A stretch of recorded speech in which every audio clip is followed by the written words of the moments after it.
안녕하세요. 신쌤입니다. 2022년 새해가 밝았습니다. 모두들 새해 복 많이 받으시고 하시는 일 다 잘 되시기를 바랍니다. 특히 건강하시기를 바라요.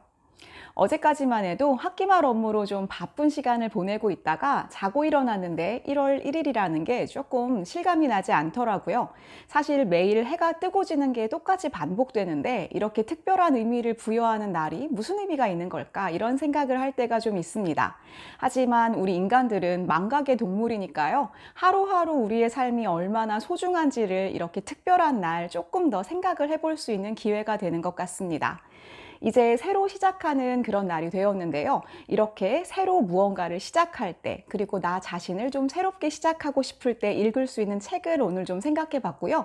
특히 제가 최근에 본 영화 스파이더맨 너무너무 재밌게 봐가지고요. 그 스파이더맨과 함께 너무나 유명한 책 헤르만 헤세의 데미안 이야기를 해보도록 하겠습니다. 혹시 스파이더맨을 보셨나요? 아직 안 보신 분도 계실 것 같아서 제가 최대한 스포하지 않도록 조심하면서 이야기해 보도록 하겠습니다. 저는 이번 작품 스파이더맨 정말 재미있게 봤고요. 너무나 인상적이었습니다. 그리고 이 작품은 완벽한 마무리와 새로운 시작을 상징하는 그런 작품이라고 생각합니다. 그래서 1월 1일 오늘 좀 이야기를 해보려고 합니다. 개인적으로 저는 샘 레이미 감독의 스파이더맨, 토비 맥과이어의 스파이더맨을 정말 사랑합니다. 그때 제가 영화를 봤을 때가 20대 중반 정도였더라고요. 그리고 20년이 흐른 지금 보는 스파이더맨은 저에게 엄청난 감동을 주었습니다. 우리가 스파이더맨을 사랑하는 이유가 뭘까요? 스파이더맨은 성장에 대한 이야기입니다. 그리고 고독에 대한 이야기입니다. 알에서 깨어나오는 그런 청년의 이야기입니다. 청소년기는 아픈 시기입니다. 그리고 나 자신을 깨고 새로 나와야 하는 시기이죠. 나 주변을 둘러싸고 있는 것들을 하나씩 열고 나오는 시기입니다.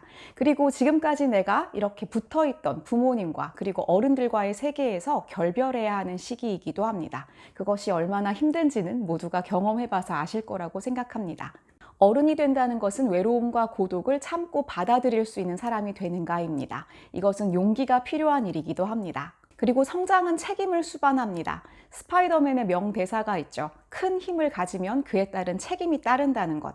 사실 스파이더맨과 같은 영웅이 아니어도 이것은 우리 모두의 이야기이기도 합니다. 우리가 성장을 통해서 어른이 된다는 것은 그만큼 책임이 점점 커진다는 이야기이기도 합니다.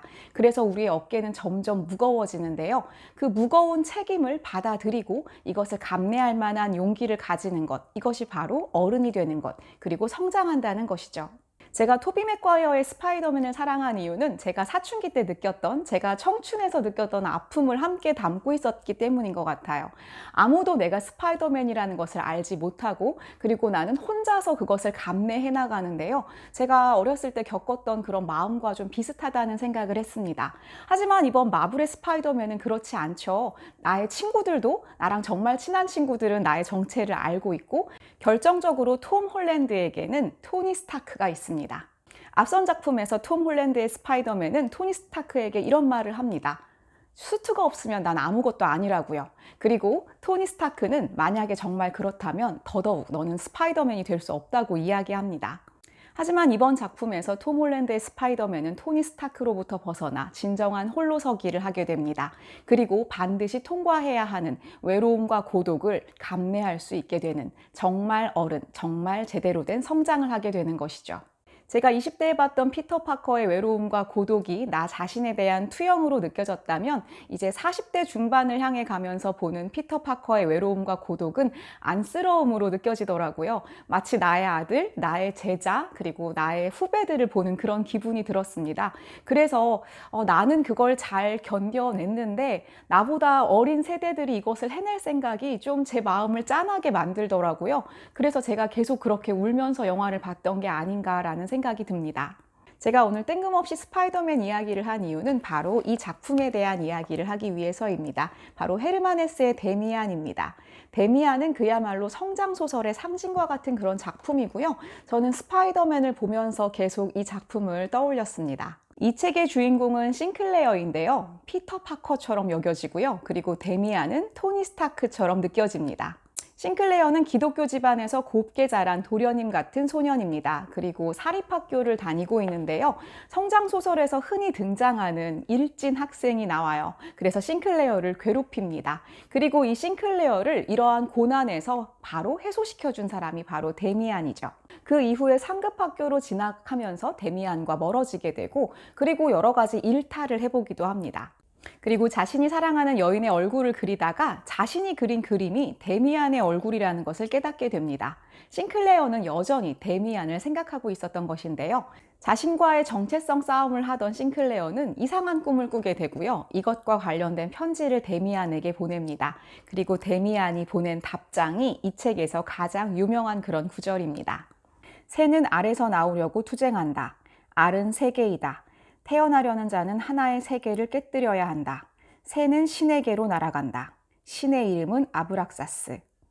성장은 투쟁과 같습니다. 그리고 성장하기 위해서는 나를 감싸고 있는 이 세계를 깨뜨려야 하죠. 그 과정은 외롭고 고통스럽습니다. 하지만 그 과정을 거쳐야만 우리는 새로운 사람이 될 수 있는 것입니다. 그렇다면 여기서 말하는 아브락사스는 무엇일까요?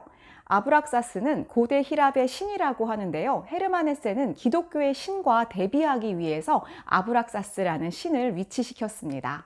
아브락사스는 그 존재 자체가 선과 악을 함께 품고 있는 그런 신입니다.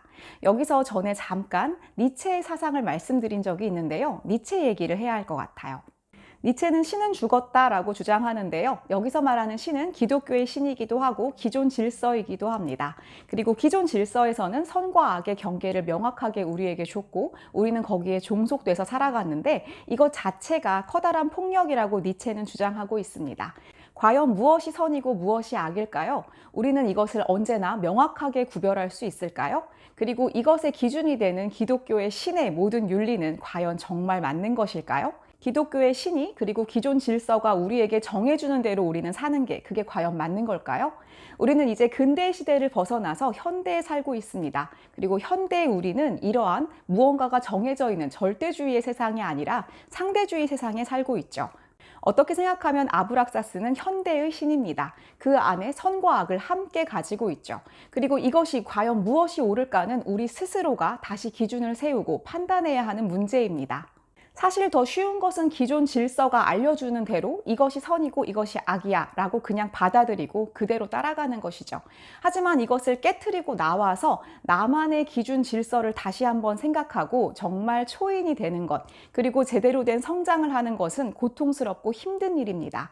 끊임없이 생각해야 하고 끊임없이 고민해야 합니다. 그리고 계속해서 답을 바꾸어 나가야 할 필요도 있습니다. 진리라는 건 과연 무엇일까요? 어제 한 나의 생각은 과연 맞는 것일까요? 그리고 어른들이 하는 말 자체가 정말 다 옳은 말일까요? 이런 고민을 스스로 하는 것은 외롭고 고통스러운 일입니다. 그리고 나를 둘러싸고 있는 안전한 이 세계를 깨뜨려야만 하는 것이죠. 이것 자체가 바로 성장인 것입니다. 마지막 장면에서 병상에 누워있는 싱클레어에게 데미안이 찾아옵니다. 이때 찾아온 데미안은 정말 데미안이 아니라 싱클레어 자신의 성장이 아닌가 싶어요. 데미안은 이렇게 이야기합니다. 꼬마 싱클레어, 잘 들어. 나는 떠날 거야. 너는 어쩌면 다시 한번 나를 필요로 할 거야. 크로머에 맞서든 그 밖에 다른 일이든 뭐든.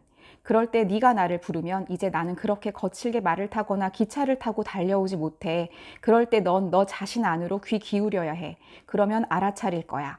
내가 네 안에 있다는 걸 알아듣겠니? 이제 싱클레어의 성장을 도와주는 것은 데미안이 아니라 싱클레어 마음속에 들어있는 자기 자신입니다. 그리고 그것은 즉 데미안이기도 하죠.